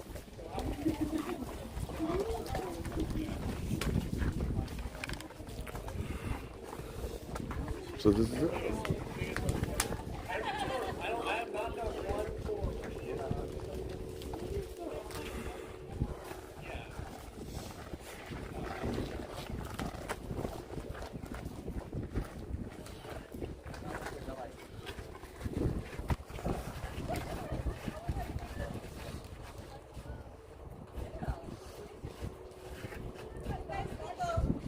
Hey.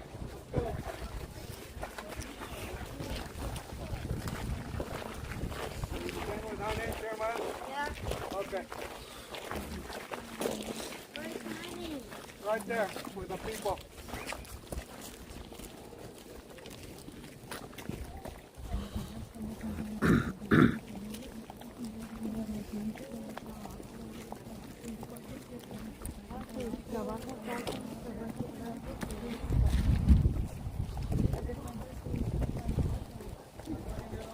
Yeah, his name was Rocky. I can't remember his old dog's name. I can't remember. What was it? Honest. Honest.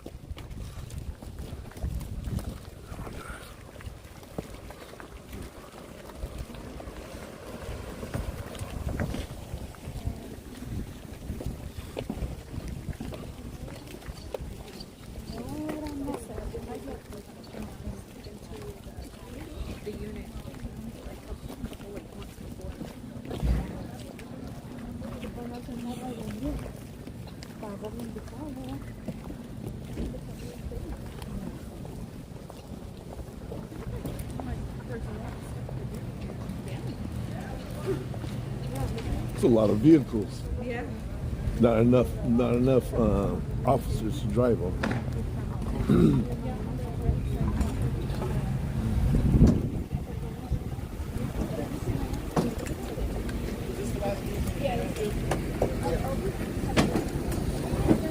Andy, where'd you put the bag? Guys, be safe out there, guys. Thank you. Thank you, sir.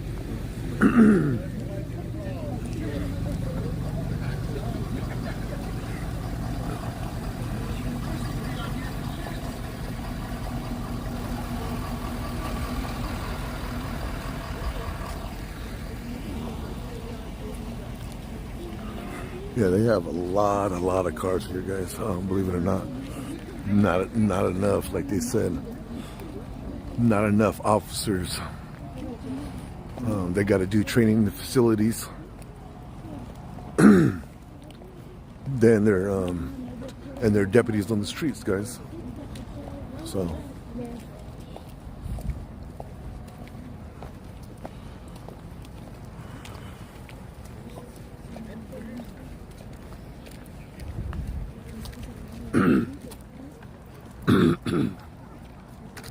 So guys, I'm gonna end this live.